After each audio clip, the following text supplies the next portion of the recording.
পৃথিবীতে একজন মানুষই শুধু জান যে তিনি পৃথিবীতে কতদিন বাঁচবেন, সেটা হচ্ছে সাইয়েদনা আদম আলাইহিস সালাম। ওনাকে বলে দেয়া হয়েছিল উমরুকা আলফু সানা, তুমি পৃথিবীতে বাঁচবে 1000 বছর। কয় বছর? সাইয়েদনা আদমের সামনে অনেকগুলো রূহ রাখা হলো। সাইয়েদনা আদম বললেন, এরা কারা? আল্লাহ বললেন, এরা হচ্ছে নাসালুক, তোমার বংশধর, পৃথিবীতে তোমার পরে এরা পৃথিবীতে আসবে। সাইয়েদনা আদম বললেন, আল্লাহ ওই যে একটা রূহ দেখা যায়, এটার নাম কি? আল্লাহ বললেন, হাদা ইবনুকা দাউদ, এটা তোমার ছেলে দাউদ, সে দুনিয়াতে নবী হয়ে আসবে, তার ছেলে সুলাইমান নবী হয়ে আসবে। সাইয়েদনা আদম বললেন, মাবুদ, আমার ছেলে দাউদের কত বছর হায়াত আপনি দিয়েছেন? আল্লাহ বললেন, 40 সানা, মাত্র 40 বছর, 4 ইয়ার্স, 40 বছর তোমার ছেলেটা বাঁচবে। ও আল্লাহ, আমি বাঁচবো কয় বছর? তুমি বাঁচবা 1000 বছর। সুবহানাল্লাহ। সাইয়েদনা আদম বললেন, মাবুদ, এত ফুটফুটে সুন্দর আমার ছেলে দাউদ, মাত্র 40 বছর দিলেন কেন? জিদ মিন উমরিহি, বাড়ায়া দেন।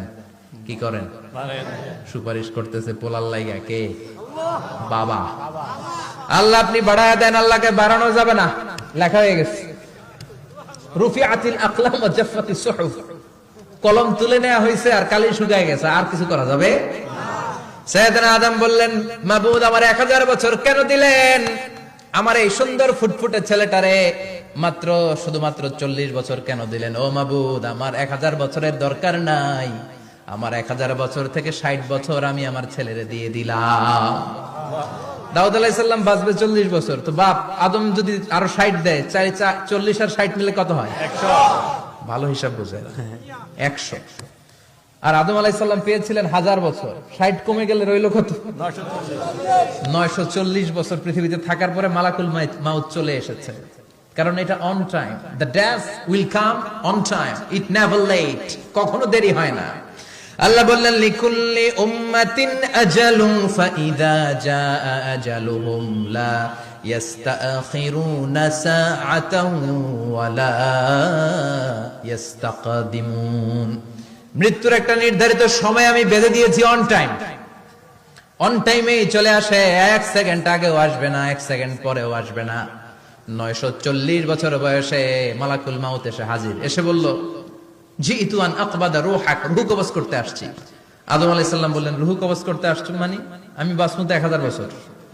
কয় বছর? মালাকুল মাউত বললেন, না না, ওই যে আগের কথা স্মরণ করেন, আপনি 60 বছর দিয়ে দিয়েছিলেন। কয় না, আমি দেই নাই, আমি আরো বাঁচুম, আরো 60 বছর পাওনা আছি, আমি দেই নাই। মালাকুল মাউত বললেন, আপনি দিয়েছেন? আদম বলে, দেই নাই। মালাকুল মাউত বলে, আল্লাহ ঘটনা দেখেন, দিয়া কয় দেই নাই। আল্লাহ কয়, থাক, কথা কইস না, আয়া পড়। সুবহানাল্লাহ পড়েন। নাসিয়া আদম ফানাসিয়া বানু, ভুলে গেছেন উনি। আমরা ভুলে যাই, আমরা খেয়ে বলছি খাই নাই, নিছিলাম পকেটে, কয় নেই নাই। এরকম ডাকাইত আছে না নাই? নাসিয়া আদম ফানাসিয়া বানু, বিশ্বনবী বললেন, আদম ভুলেছে তো তার সন্তানরাও ভুলে যায়। জাহাদা আদম ফাজাহাদাত যুররিয়াতু, আদম অস্বীকার করেছে, তার সন্তানরাও অস্বীকার করে। সেদিন থেকে আল কিতাবা ওয়া শুহুদ, মানে লিখে রাখার সিস্টেম আর সাক্ষীর সিস্টেম চালু হয়েছে। সুবহানাল্লাহ পড়ে। সুবহানাল্লাহ। 940 বছর বয়সে মালাকুল মাউত এসে আদম আলাইহিস সালামের রূহ নিতে পারে নাই। উনি 1000 বছর যখন হয়েছে তখন এসে সাইয়েদনা আদম আলাইহিস সালামের রূহ কবজ করেছে। যেই দিন পৃথিবীর প্রথম মানব, প্রথম নবীর রূহ মালাকুল মাউত দুনিয়া এসে কবজ করেছে, ওই দিনটাও ছিল জুমাবার। সুবহানাল্লাহ, আল্লাহু আকবার।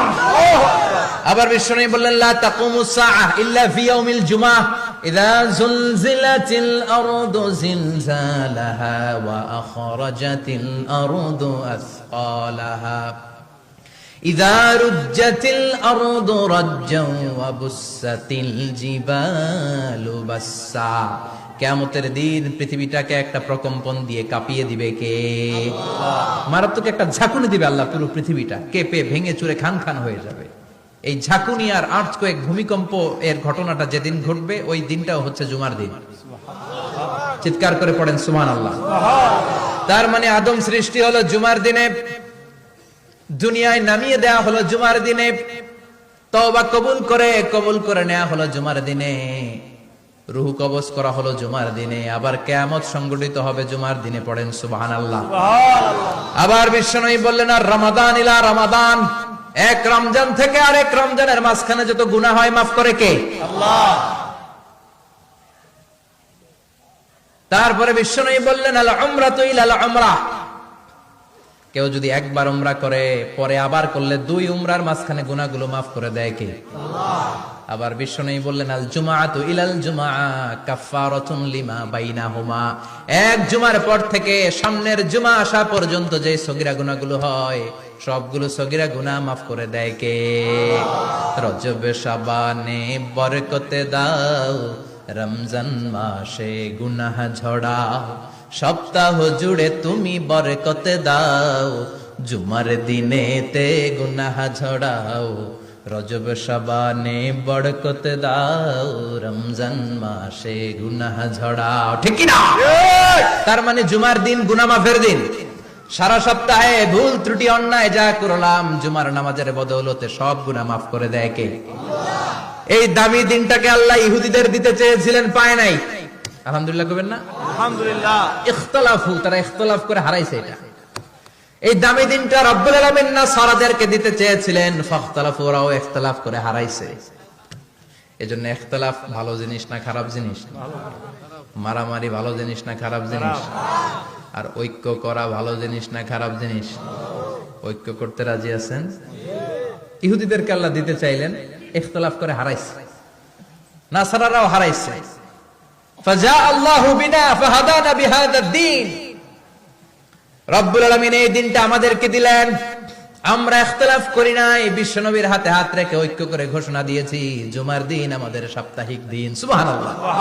বিশ্বনবী বলেন ফাগাদান লিল ইয়াহুদ, সাপ্তাহিক আনন্দের দিন ইহুদিদের জন্য হচ্ছে শনিবার, ইয়াউমুস সাবত, ও বাদা গাদ লিন নাসারা, আর খ্রিস্টানদের জন্য হচ্ছে রবিবার, আর আমাদের জন্য হচ্ছে শুক্রবার। চিল্লায় পড়েন আল্লাহু আকবার। তার মানে জুমার দিন, জুমাবারের মর্যাদা বেশি না কম? চিল্লায় বলেন বেশি না কম?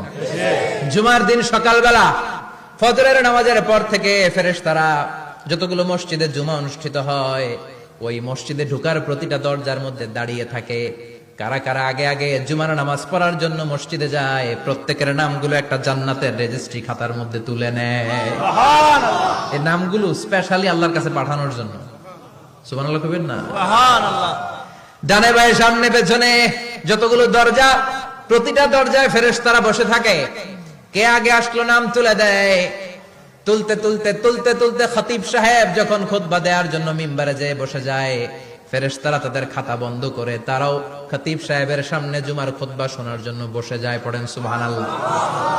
প্রথম জুমার দিন জুমার মসজিদে যে ঢুকবে, বিশ্বনবী বললেন আল্লাহর রাস্তায় একটা উট কুরবানি দিলে যেই সওয়াব, এই সওয়াব আল্লাহ আমলনামায় দিয়ে দেয়।